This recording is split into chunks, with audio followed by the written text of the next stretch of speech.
जी अस्सलाम वालेकुम। मैं स्पेशलिस्ट रमा से बात कर रही हूँ। आई होप कि आप तमाम लोग खैरियत से होंगे।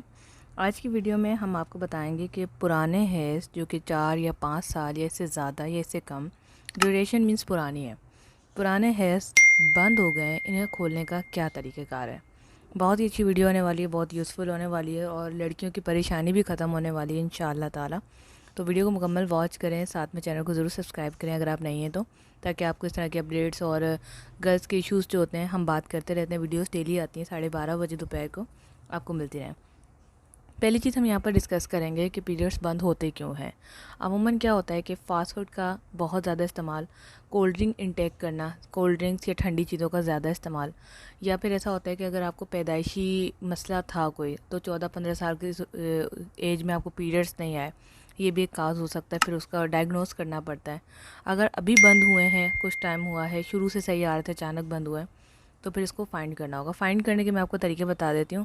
सबसे पहले आपने अल्ट्रासाउंड करवाना है। अल्ट्रासाउंड में आपकी दो चीज़ें क्लियर होंगी। एक यूट्रस मीन्स कि यूट्रस की वॉल ठीक है, उसका साइज़ ठीक है। दूसरा उसी अल्ट्रासाउंड में आपकी ओवरीज, ओवरीज वो होती हैं जहाँ पर बच्चे के जो यूँ कह लें कि अंडे बनते हैं, ठीक है, अंडे वहाँ से रिलीज़ होते हैं, वो कुदरती तौर पे मौजूद होते हैं। क्या वो मौजूद हैं, क्या वो ठीक हैं, उनमें कोई सिस्ट या फाइब्रोइड तो नहीं बनी, फॉलिकल्स ज़्यादा तो नहीं बन रहे, गुच्छा तो नहीं बन गया फॉलिकल्स का। ये तमाम चीज़ें जो है रिपोर्ट में वाज़ेह तौर पर नज़र आती हैं अगर आपने रिपोर्ट कंप्यूटराइज़ की हो, ठीक है। दूसरा, अगर आपकी रिपोर्ट ठीक है या नहीं ठीक है, ये डिपेंड करेगा रिपोर्ट के बाद। दूसरा टेस्ट आपने करवाना है हार्मोन्स का, जिसमें आपका HB हीमोग्लोबिन, हेमोग्लोबिन आपका जो है टेस्ट होगा। इसके अलावा आपका LH और TCH, ये भी आपके जो है ब्लड होता है, LH भी होता है, ठीक है। ये आप बस एक ही सैंपल देंगे, उसमें हम अगर हाईलाइट कर दें, किसी गायनी आपको बता दे कि ये टेस्ट है, तो फिर वो उसी में ही हो जाते हैं। एक ब्लड सैंपल में तमाम चीज़ों को देख लिया जाता है कि हार्मोन्स ठीक हैं या नहीं। कुल मिला के सारी चीज़ों को, क्योंकि ज़ाहिर है कुछ मेडिकल वर्ड्स हैं जो आप लोगों को नहीं समझ आएंगे, तो बस कुल मिला के कि हार्मोन्स आपके ठीक हैं या नहीं। ये दोनों चीज़ें अगर आपकी ओके हैं, तो फिर तीसरी तरफ जाया जाएगा, यानी मेनोपास।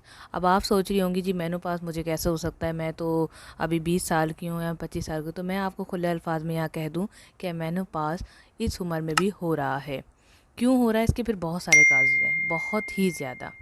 अब ये मसला कैसे सॉर्ट आउट करें। सबसे पहले तो आपने रिपोर्ट हमें व्हाट्सएप करनी है, आपने दिखानी है कि रिपोर्ट में मसला क्या है। उस मसले को देखकर उसका इलाज बताया जाएगा। ये ऐसा नहीं है कि आप एक मेथी दाने का कहवा पिए रात को और सुबह आपको पीरियड्स आ गए तो आप ठीक हो गई हैं, नहीं। ये दोबारा एक दफ़ा पी लिया, 2 दफ़ा पी लिया, तीसरी मरतबा भी आ गया, चौथी मरतबा जो डिसीज़ है वो तो ख़त्म नहीं हुई ना, तो वो क्या होगा कि दोबारा से आपके जो है पीरियड्स बंद कर देगी। तो इसका यही हल है कि आप पहले अल्ट्रासाउंड करवाएं, अपनी तमाम रिपोर्ट्स करवा लें और अपने केस को डायग्नोस करें। जो होगा PCOS, PCOD, फाइब्रॉइड्स और इसके अलावा लाइनिंग इश्यूज़, जो भी आपका होगा, वो तमाम चीज़ें क्लियर हो जाएंगी। जब क्लियर हो जाएंगी तो उसी की ही स्पेसिफिक ट्रीटमेंट लीजिएगा। पूरे यूट्रस की कभी ट्रीटमेंट नहीं लेनी चाहिए, कोई मेडिसिन नहीं खानी चाहिए, पूरी ओवरीज़ की नहीं लेनी चाहिए, हार्मोन्स की नहीं लेनी चाहिए, जब तक आप डायग्नोज ना कर लें। तो ये चीज़ बहुत ज़रूरी है पीरियड्स को खुलकर लाने के लिए। अगर आप ये डायग्नोस कर लेती हैं कि आपको इशू क्या है, तो आपका ट्रीटमेंट घर बैठे हो सकता है। व्हाट्सएप पे रब्ता करें, अपनी रिपोर्ट्स हमें दिखाएं, इंशाल्लाह आपका घर बैठे इलाज होगा, इसकी गारंटी मैं आपको देती हूँ। अपना बहुत सारा ख्याल रखिएगा। Thanks for watching. अल्लाह हाफ़िज़।